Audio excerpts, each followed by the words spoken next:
एकादशी को व्रत रखने वाले सारे विष्णु भक्ता ने मारी तरफ से घनी घनी राम राम। भगवान श्री हरि विष्णु थारी सारी मनोकामना पूर्ण करे। आज आप सुनांगा 11 की कथा। अपने हिंदू धर्म में एकादशी व्रत को बहुत ही ज्यादा महत्व मान्यो है। एकादशी को व्रत करने से आदमी ने मोक्ष की प्राप्ति हुए। एकादशी के व्रत के प्रभाव लोगों ने जीवन मरण के बंधनों मुक्ति मिले, विष्णु लोक की प्राप्ति हुए। और सागई इन व्रत को फल इतो है कि एक व्रत करणु 1000 गौदान के पुण्य फल के बराबर आपा ने फल मिले। और सागई अपने घरे माँ लक्ष्मी की कृपा बनी रहे, क्योंकि जब आप श्री हरि विष्णु की पूजा करा तो सागे लक्ष्मी माता की पूजा जरूर करनी चाहिए। भगवान विष्णु की और माता लक्ष्मी की पूरे विधि विधान पूजा करा और व्रत रखा तो सुख, सौभाग्य, समृद्धि और हरेक तरीके की खुशी आपा ने प्राप्त हुए। तो व्रत रखे जका भक्त सुबह जल्दी उठ गए, स्नान कर गए, बाद में घर के मंदिर में बैठ गए, व्रत को संकल्प लियो। एकादशी के दिन भगवान विष्णु ने पंचामृत को फूलों की माला पराइयो, धूप, दीप, चंदन, अक्षत, फूल, सागे, तुलसी दल भी जरूर लियो। वे विष्णु जी ने अर्पित करके और पूरे विधि विधान पूजा करियो। एकादशी ने व्रत रखा तो अपन एकादशी के पूरे नियमों का पालन करना चाहिए। पूजा पाठ करके और पूजा पाठ में कोई भूल चूक हो जाए तो विष्णु भगवान भी माफी मांगियो। और थे जगह दिन व्रत रखो तो सूर्य भगवान ने भी जल जरूर अर्पित करे करो, वो भी बहुत ही ज्यादा अच्छो हुए। तो अब आप सुनांगा 11 की कथा। ती कथा ने ध्यान पूर्वक पूरी सुनियो। और जका भी विष्णु भक्त एकादशी को व्रत रखे बाने भी बेचियो। कथा सुनन लागो भी पहला कमेंट बॉक्स में विष्णु भगवान को, लक्ष्मी माता को जयकारो भी जरूर लगाइयो। तो आओ शुरू करा 11 माता की कथा। बोलो 11 माता की जय हो, बोलो विष्णु भगवान की जय हो, बोलो लक्ष्मी माता की जय हो। एक समय की बात है, एक गांव में एक बूढ़ी माई रहती। वह हमेशा एकादशी को निर्जल व्रत करे करती, बहुत ही भक्ति भाव पूजा अर्चना करती और एकादशी के सारे नियमों को पालन करती। बिंग बेटा, बहू, पोता, पोती खूब ठाट बाटा व्रत करण की इसी कोई बात को नहीं। फिर भी बा एकादशी को व्रत बहुत ही श्रद्धा भाव सारे नियमों को पालन करके रखती। बिंगे व्रत रखने को कारण वो भी बेटे पोतांगी, बहुआंगी, पोतियांगी सारांगी लंबी उम्र हुए। जब मैं 100 वर्ष पूरा करूं तो मेरे घर में खूब ठाट हुए। मेरे घर में कोई भी बकरिए को कान भी खांडो नहीं होना चाहिए। तो बिंगो एक दिन 11 को व्रत हो, सुबह जल्दी उठी, नहाई धोई, व्रत को संकल्प लियो, पूजा पाठ करी।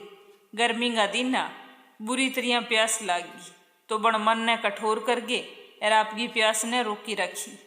दिन में पूजा पाठ करती रही, कथा सुनी, विष्णु भगवान का जाप करया और पंडित जी घरे एक मिट्टी को पात्र भर गए। ऐसा ऋतु फल दान में देगी आई।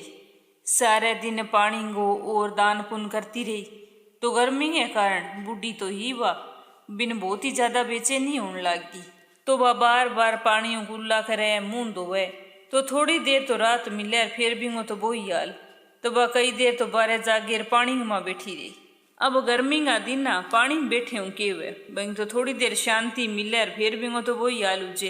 एक तो बेचारी बूढ़ी और ऊपरों इतनी ज्यादा गर्मी, जिया तिया ओखो सोखो बन दिन तो टिपा लियो। अब सामने पहाड़ बरगी रात, बाब किया निकले। अब सोच सोच गे बूढ़ी माई तो परेशान होगी, पर बन क्यों भी नियम तो पूरा राख ऊंचाई की ऊंचे। जिया शाम हुई, कई देर भजन कीर्तन मन ही मन करया, ज्यादा देर कौन कर पाई। तो जागे खटिया पर सोगी, पर बिंग तो मन ने शांति कौन मिले। वह तो बार बार करवटा बदले, कदी बारे जावे कदी अंदर आवे। और मन ही मन एकादशी माता ने याद करे कि हे एकादशी माता, आज तो थे ही मेरी लाज रखो, आज मन शक्ति देव जकऊ मैं थारे व्रत ने बली भांति पूरो कर सकूं और आ पहाड़ सी रात मैं बिना कोई मुश्किल के निकाल सकूं। अब प्यास के कारण बूढ़ी माई की बेचैनी तो बढ़न लाग रही। तो बण बापड़ी धैर्य रखने की तो बहुत ही कोशिश करी कि नहीं की कौन क्यों चुपचाप माँ बारे कदी बैठ गई, कदी सोगी, कदी कुर्ला कर लिया, मुंह धो लियो। पर बिंगी तो बिन दिन जमा ही पार कौन पड़न लाग रही। तो बिंग तो सहनशीलता एकदम ही टूट गई। तो बा तो जोर जोर आवाजा लगाने लागी भी मन बचाओ मन बचाओ। तो घर का टाबर, बेटा, पोता, भगवान सारा सुनियो भी आज माता जी के हो गयो। सारा बाग बागेर इकट्ठा हो गया, अड़ोसी पड़ोसी आ गया। आगे सारा बूढ़ी अम्मा के खटिया के चारों ओर इकट्ठा हो गया और पूछन लग गया कि अम्मा जी के हो गयो थाने, यहाँ किया चिल्ला हो बुरी तरिया। तो बिंगी बहू बतान लगी कि माँ जी अब इतनी उम्र का हो गया, कितनी बार कहती हो भी एकादशी को व्रत करना छोड़ दियो, इंग उदापन कर दियो। इतनी उम्र के अंदर व्रत करना ठीक कोनी, पर एक की बात माने ही तो कोनी। तो वह बूढ़ी अम्मा कहने लगी कि आज तो मेरा प्राण निकलने लग रहा है, पर पानी तो मैं फिर भी कौन पीऊँ। थे यहाँ करो मेरी छाती पर कोई छोटो सो मंग लियो, पानी को भर के रख दियो। तो बिंगो पोतो बाबड़ो बाजगे सी गयो, एक छोटो सो गड़ो लियो, बिन पानी भर के लिया आपकी दादी की छाती पर रख दियो। तो बन थोड़ो सो आराम मिलियो, तो बिन शांति मिली जन बिंगी बापड़ी की आंख लाग गई।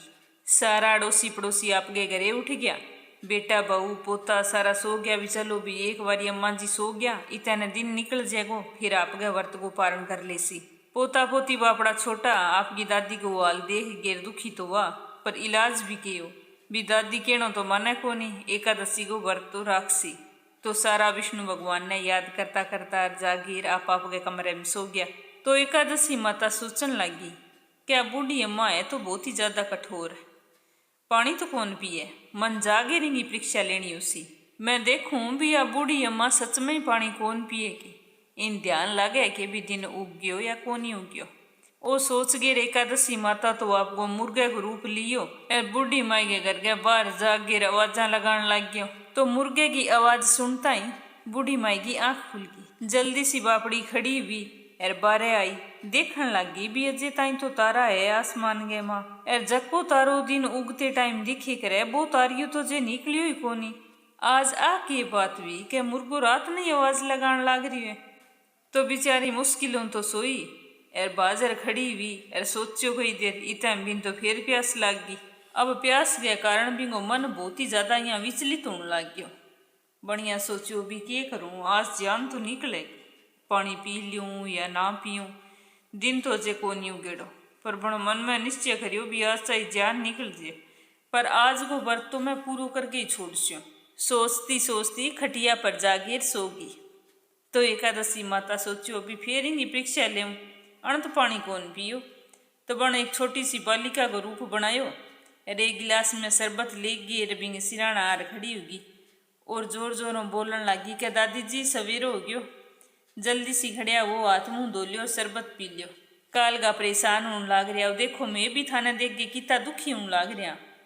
तो बण बूढ़ी अम्मा आंख खोली और सामने शरबत को गिलास देख गिर बापड़े गया, मन ललचान लाग गयो भी पी लूँ के। फिर अचानक ही अम्मा के मन में याद आयो भी आज तो व्रत है। तो बण वापिस आंखें बंद कर ली, वो शरबत आड़ो गिलास बण कौन पकड़ियो। तो बच्चों को रूप धारेड़ी एकादशी माता आपको शरबत को गिलास ले वापिस उठ गई। थोड़ी देर में बूढ़ी अम्मा निया लाग्यो कि जिया कणी बिने कुएं में पटक दी, अरे बा कुएं में पड़ी पड़ी हाथ पैर मारन लाग रही है, पानी बींगे मुंह के ऊपर कर जान लाग रही है।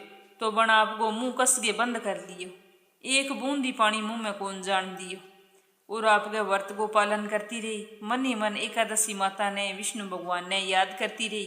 तो अचानक ही बिन इया लागन लाग्यो के सामने आग लागी, एर बीऊ बहुत ही ज्यादा गर्मी होगी, एर प्यास इतनी ज्यादा होगी भी प्राण निकलेगा। लेकिन बूढ़ी अम्मा आपके प्रण की पक्की रही, पानी फेर ही कौन पियो, उठ के बैठ गई और एकादशी माता ने याद करने लागी। तो बिने अचानक ही बारह प्रकाश दिखाई दियो, जिया सुबह उगते टाइम हुए बिया ही बिने प्रकाश दिखियो। तो वह खड़ी उगेर बारे आई, बारे आगे देखियो तो बण आपके तारे का नहीं ध्यान करियो, तो वो तारो थोड़ो थोड़ो उगन लाग रियो। तो बण क्यों भी अजे तो सवेरो होने का माँ 3-4 घंटा की देरी है। तब वह फिर शांत होगी बापड़ी, इन्हें बिने घूमन फिरन लाग गई।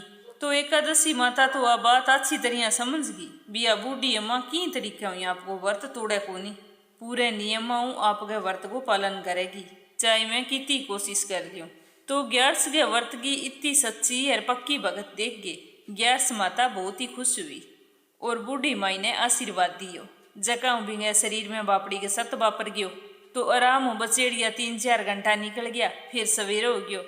सवेरो उनता ही बूढ़ी अम्मा फिर स्नान करियो, भगवान विष्णु के पूजन पाठ करियो, एकादशी माता की कथा सुनी, ब्राह्मणान बुलाया, एरबा ने भोजन करवायो। भोजन करवा गे फिर बहुत ही राजी हो गए, दान दक्षिणा दे गे, राजी मनुबा ने विदा करया। बिंगे बाद में एकादशी माता ने और विष्णु भगवान ने याद करके कियो भी हे भगवान, अगर मेरा कोई ई व्रत के माँ भूल चूक होगी है तो मन माफ करियो और मेरे परिवार पर थारी कृपा दृष्टि बनाई राखियो। बिंगे बाद में बूढ़ी अम्मा जल ग्रहण करियो और बाद में आपके व्रत को पारण करियो। तो बूढ़ी माई ने एकादशी व्रत को बहुत ही ज्यादा पुण्य फल मिलियो। पूरे विधि विधानों व्रत करने के प्रतापों बूढ़ी माई की उम्र तो लंबी होगी, घर में पूरा ठाट हो गया। अब बूढ़ी माई के घर में कोई चीज की कमी कौन रही, सुख सुविधा का सारा साधन बूढ़ी माई के घर में हो गया। बिंगे बाद में बूढ़ी माई की बहुआ भी एकादशी को व्रत रखने लगी। अब सासू बहुआ 12 मासी एकादशी का व्रत रखती, पूजा पाठ करती, कथा सुनती और दूसरे दिन ब्राह्मणान भोजन कराकर व्रत को पारण करती। तो एकादशी माता के व्रत के प्रतापों इन संसार का सारा सुख भोग गए और बूढ़ी माई अंत में बैकुंठ धाम ने गई। तो बूढ़ी माई के जीवन में एकादशी माता को चमत्कार इया हुयो। हे एकादशी माता, जिसो व्रत को फल बूढ़ी माई ने दियो विशो सारा नहीं दियो। जको व्रत राग गे थारी कथा की वे कथा सुने या हुकारा भरे बिंगी सारी मनोकामना पूर्ण करियो। तो आई 11वीं कथा जकी हर एक 11वें व्रत में जरूर सुननी चाहिए। तो कल आप सुनांगा एकादशी की संपूर्ण कथा। तो थे चैनल ने अगर सब्सक्राइब ना करियो है तो जरूर करियो, सागा बेल आइकन नहीं दबाइयो। काल की एकादशी की कथा भी जरूर सुनियो। एकादशी के अगले दिन द्वादशी ने व्रत के पारण की कथा भी सुनियो। विष्णु भगवान थारी सारी मनोकामना पूर्ण करे। एक बार फिर थाने घनी घनी राम राम।